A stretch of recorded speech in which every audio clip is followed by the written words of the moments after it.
Hello there everyone, my name is Emilio and welcome to my channel. This is mostly the YouTube channel where I just talk about movies, physical media, and collecting physical media. And right now it's the month of July. Of course, every summer on July, Barnes & Nobles does a whole Criterion sale where you buy a movie on the Criterion for 50% off. And I have been buying a few movies, but I haven't been buying as many because I'm kind of on a budget right now. Even with the half off sale, movies are still kind of expensive to me personally, so I don't really like. I'm not going to go to Barnes & Nobles and spend like $100 every single day on movies. I would love to, but I just don't have the money right now. But I just want to showcase some movies that I own, and I just want to talk about the importance of physical media, ownership, and why I love the Criterion series, the Criterion Collection, and why I think they're really important, and they are one of the only few people that they satisfy the customer and they respect ownership and loyalty. At least I believe so. What do I mean by this? As in, Criterion, they are the only known brand. There's other brands like Arrow, Kino, Shout Factory, but I think Criterion was really the first physical media niche seller that really made collecting physical media special again. And I also love that the Criterion has a huge variety. They have movies like The Breakfast Club. They also have, some modern releases that aren't as well known, to classic Hollywood movies from like the 30s, 40s, and 50s, and just some weird experimental, films. And one thing I also do love about the Criterion Collection is that they give the owner options, right? Because the Criterion, yes, they are mostly known for selling physical media, like DVDs, Blu-rays. They actually also give you the option of either watching a movie, physically, or watching a movie through their streaming service. The Criterion Collection also has a really amazing, really great streaming service, and they have such a great library. There's a lot of talk about how streaming sucks. A lot of people don't like streaming services, and a lot of people are canceling their streaming services. But I think one of the better, more niche streaming services that I would recommend to anyone is to get the Criterion channel or the Criterion Collection streaming service, whatever it's called. The Criterion gives people who love movies option to watch movies that they've never seen before, either on a streaming service or physically. And if you're a hardcore lover of film, you know that buying a movie on physical media is important, but they do still respect that there is people who like to watch movies streaming. They give the viewer of film options. Either watch something on streaming or get it physically if you really love it. So why am I saying this? Is because you have something like Sony, which is ruining their brand by only giving hardcore gamers or just anybody that's playing video games the option. They're not giving them options of buying a video game and playing it physically now. Now they're forcing you to play everything digitally or play everything on a streaming service, and a lot of people are pissed off about that. One thing I love about the Criterion is that they still make physical media, and it doesn't look like they're going to cancel it anytime soon. There's always talk about how physical media is dead, it's the end of an era, but the Criterion, it looks like they don't believe that, and yeah, I respect the Criterion Collection so much for doing that. Now, that being said, I just wanted to show off some movies from my collection that I own. I do own a good amount. I will be honest, there's some that I've actually never seen, and not all of these are mine. Some of these are a mix of movies that me and my brother have collected ever since we were in high school. But most of these are movies that I've actually purchased personally, and I actually really love these movies, and I would recommend them. I will say, if you're a person who has never collected movies from the Criterion Collection, a lot of people like to blind buy movies. I'm not a big fan of blind buying films because you might end up buying a movie that you might actually not enjoy, and you'll be like, why did I buy this? But here are some movies that I would recommend if you're a person who wants to get into watching classic foreign films or classic movies from the Hollywood era, or just movies made by some of the greatest filmmakers ever. Here's just a list of movies that I would highly recommend, and I think they're great essentials. I'm going to start off with the first movie on my list, which is After Hours. This movie is directed by Martin Scorsese. When I was 14 years old, I got into Martin Scorsese because of movies like The Departed. Love that movie. And then I saw films like Taxi Driver, Goodfellas, Casino, all his more mainstream films. This movie for the longest time was a movie I've always wanted to see. It's always been a comedy, and I never saw it until it was on HBO Max back in 2020, when HBO Max had a great variety of films. But this movie has never really been talked about. But I think ever since Criterion released this movie on Criterion, it's kind of given this film a new life. And I think it's a hidden gem of Martin Scorsese's work. I remember putting this movie on and just being blown away. It's a dark, gritty comedy. It's almost like a tragic thriller about this guy who's just he's trying to get some lady. He meets a cute girl, wants to go out on a date with her, and the worst thing possible happens, and it's dark and thrilling, but it's also comedic. It's a dark comedy, and Martin Scorsese adds bits of humor in most of his movies, but if you just want to see him make a great comedy, I mean, there's something like the king of comedy, but then you also have After Hours. I don't know there's something about Martin Scorsese in the 80s era that's a really unique era. It's an era that's not really talked about. Everyone mostly knows him for making movies in the 70s, making movies in the 90s, even movies like in the 2000s, 2010s. But in the 1980s, he was experimenting, and he made some great movies like this. So After Hours, I'd highly recommend. I love the 4K. Great movie. Now, here's another movie that I highly recommend. I don't know if this movie's for everyone. This movie's a little bit more of a slow burn, but it is Paris, Texas, starring, I believe, Henry Dean Stanton. The screenplay is written by Sam Shepard, who I mostly know as like an actor, who passed away, a few years ago. So rest in peace.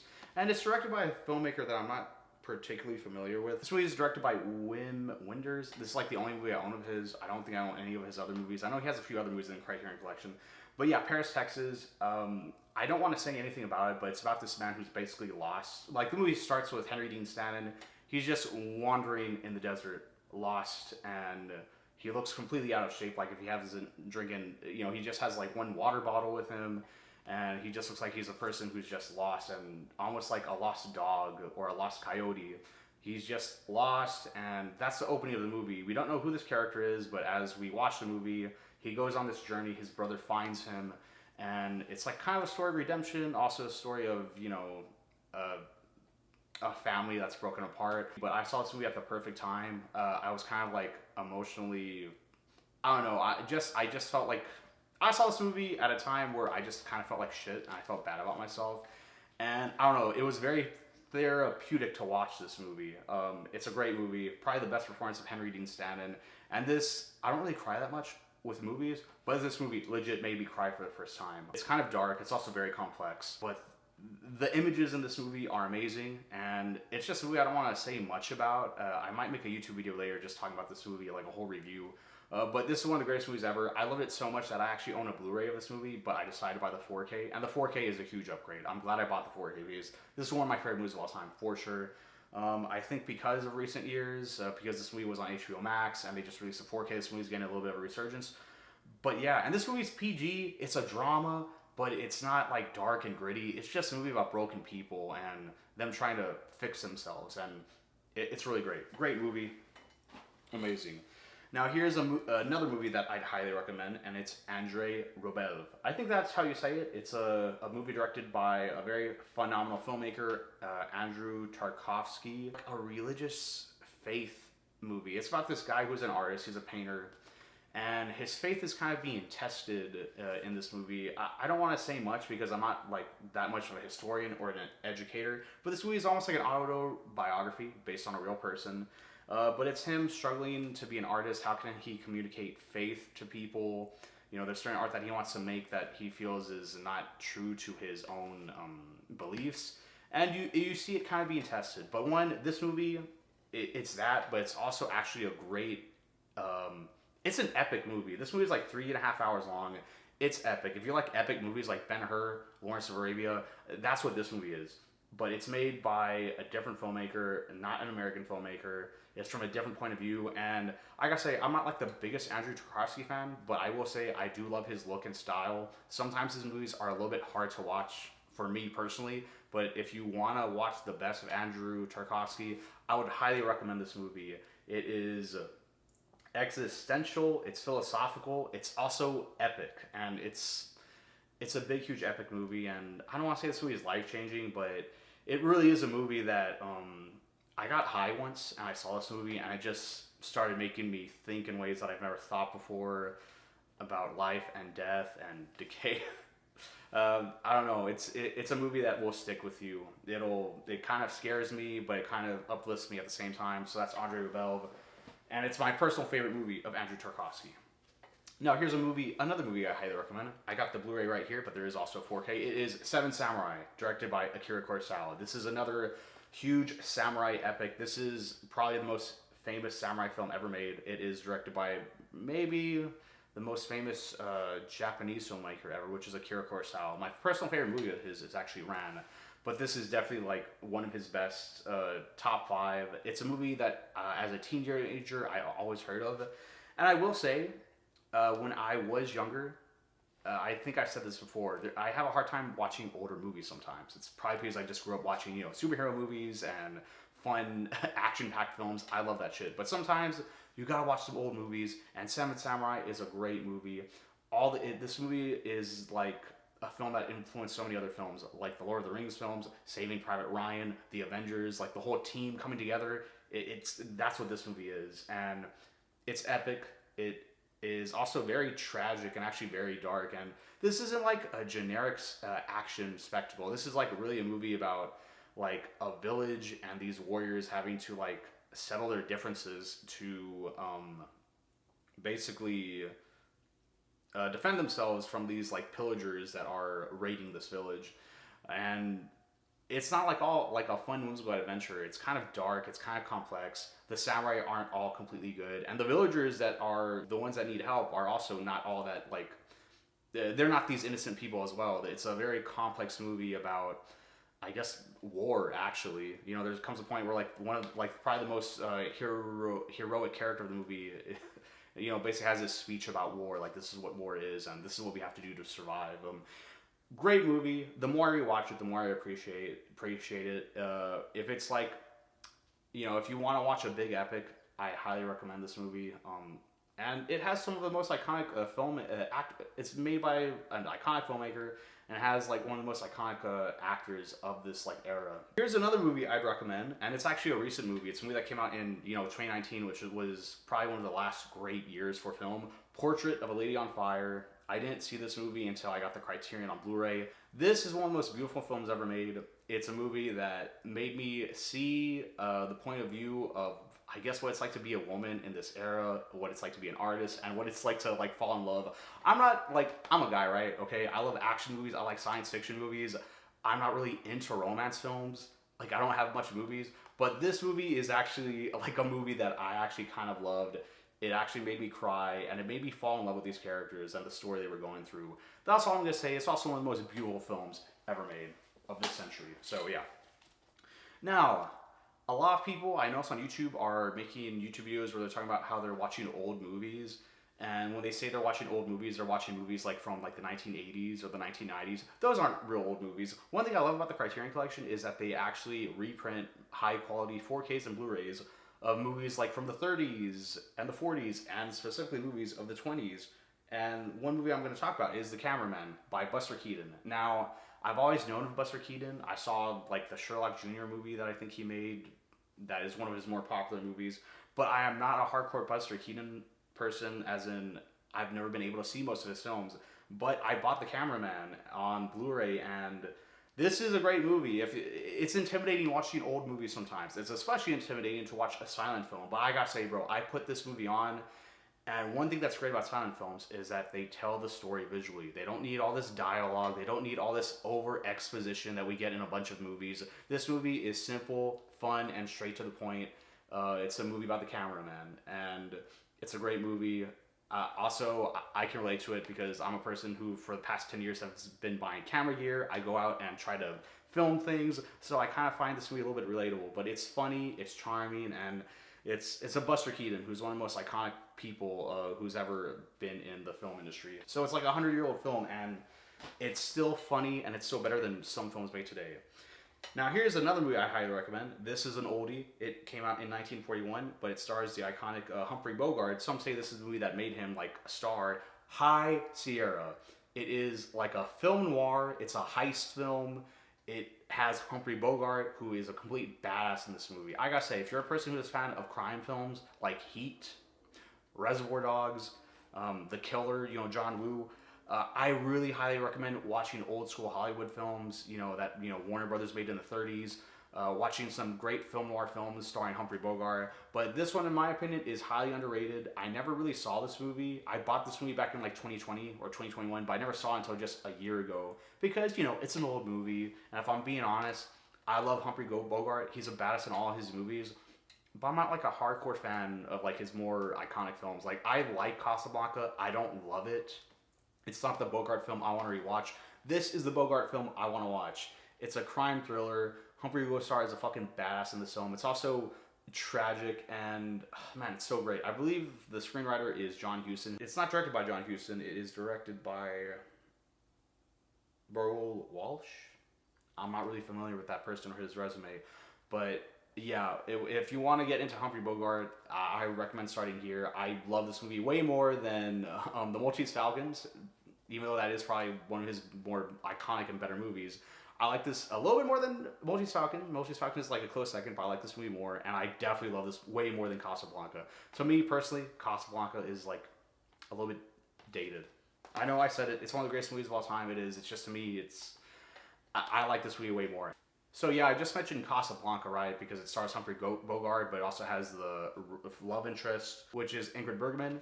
And I actually have an Ingrid Bergman film here that I would highly recommend, which is Notorious. This is an Alfred Hitchcock film. It has Ingrid Bergman. It has Cary Grant. It is an Alfred Hitchcock thriller. It is also a dark romance. It's like a spy espionage film. The Alfred Hitchcock films, there's something about how the way actors act, the dialogue that they have, the way they actually move, the way the camera is framed, the way how everything is blocked. There's a reason why Alfred Hitchcock is still considered one of the greatest filmmakers of all time. It's because he was a filmmaker who kind of knew what he was doing. And yeah, Notorious, I would highly recommend. There are some Hitchcock films I like more than others. Like there's other Hitchcock films like Rebecca in the Criterion Collection. That one I have a hard time seeing, but this one I actually really do enjoy. And I do notice that there's a lot of movies that have, or TV shows that have a huge influence on this film. Mission Impossible 2 is literally a remake of Notorious, and I even know if you're a hardcore Star Wars fan like I am, you probably watched Star Wars: The Clone Wars, and there's an episode that is very much inspired by Notorious. In fact, there's a lot of episodes of Star Wars: The Clone Wars that are inspired by classic films, like also Seven Samurai. And here is the last two movies I'm going to show. Here's one movie. If you are a person who collects movies on the Criterion Collection, you probably know that Jean-Luc Godard has a ton of movies that the Criterion has produced, and I own a good amount of them. But the one I do want to recommend is Pierrot le Fou. This, in my personal opinion, is my favorite film directed by Jean-Luc Godard. It's one of his only few movies that are in color. He made a lot of movies, you know, on black and white, like Breathless and a bunch of others. Breathless is like his most iconic film. But I fucking love this movie. I love the actors in this film. I like how it's like a weird, quirky comedy, but it's also like, it's a crime film. It's like a film noir, but like from the Jean-Luc Godard perspective.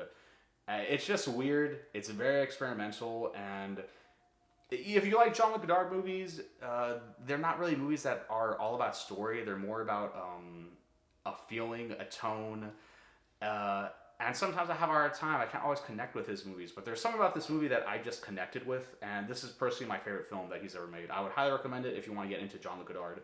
Now, here's the last movie I'm going to recommend, and this is like probably one of the most iconic movies that are in the Criterion Collection. They released the Blu-ray back in 2015, but now they released the 4K. It is Mulholland Drive. I think a lot of people, David Lynch over the past 15 years I think he's just grown and has had a huge audience. I didn't really get into David Fincher until like 10, 11 years ago when I saw Blue Velvet for the first time, and that just made me really want to watch his work. And I pretty much own most of his movies on the Criterion. I love Eraserhead. I love Blue Velvet. I'm probably going to get the 4K of that. But Mulholland Drive is just like probably like, it's the last movie David Lynch ever made that was on film. It was also like his last like really mainstream movie, because after this he made Inland Empire, which was shot on like a DVD camcorder, had like a super limited release. Now that movie has like its huge cult following. It was a movie that was like trashed when it came out, but now it's like a David Lynch film. His movies just age so well. And this movie came out in like what, 2001? It's kind of hard to believe that 2001 is like, to me, is considered old. But when you watch this movie, it's just it's hard to understand. It's very dreamlike, and it's violent. It's also really sexy. It's very confusing. Like, you know, if you're a person who thinks Inception or The Matrix is a complicated movie, watch this movie. Your mind will be like fucked. But it has all these dark themes about, you know, how Hollywood just, you know, uses actresses and just throws them away, you know, jealousy, tragic romance. The movie starts almost like a crime thriller, and then it turns into like this weird movie. This movie, you think this movie's gonna go a certain place, and then it doesn't. It just goes a completely different direction. And when you're really finally invested in these two lead characters and the relationship that they have, the movie just goes and takes a complete 180. It's a great movie. It's a great experience. I've only seen this movie twice. And David Lynch, rest in peace. Okay, he's a great filmmaker. It's sad that he passed away. I wish he made more stuff, but he is a person that, when you watch interviews with him, they're just fun to watch. He just seems like a really humble person. It's also fun watching those behind the scenes videos where he's getting a little bit cranky and upset. But David Lynch is such a character, and also that iconic scene that he had in The Fabelmans that came out a few years ago, where he's playing John Ford. Anyways, I love David Lynch. I'm just geeking out about David Lynch for a little bit, but Mulholland Drive is one of those movies that I would highly recommend. I would also recommend Blue Velvet, because that is probably his most easy movie to watch, and Blue Velvet's definitely one of my favorite movies of all time. But I had to recommend Mulholland Drive because I think it is better than Blue Velvet, even though I like Blue Velvet more, and it is probably it's a movie that is getting a huge following. It's so weird because you meet people that watch this movie and they're like, I didn't get it, nothing happens. This movie isn't made for you, and it's a shame that you didn't enjoy it. But hey, you know, people can like what they like, and whatever. Anyways, I think that's all I gotta say in this video. So yeah, here is the basic in conclusion. This whole video is just me glazing the Criterion Collection, and I just wanted to recommend some movies that I have had throughout the years that I own. And yeah, anyways, I think that's all I really gotta say in this video. I'm a person who loves collecting movies. The Criterion Collection respects people who love physical media and love films. And you know, if you made it to the end of this video, let me know what are some movies on the Criterion Collection that you own that you completely love. Let me know. Anyways, that's all I gotta say. My name's Emilio. Thank you so much for watching, and have a good day.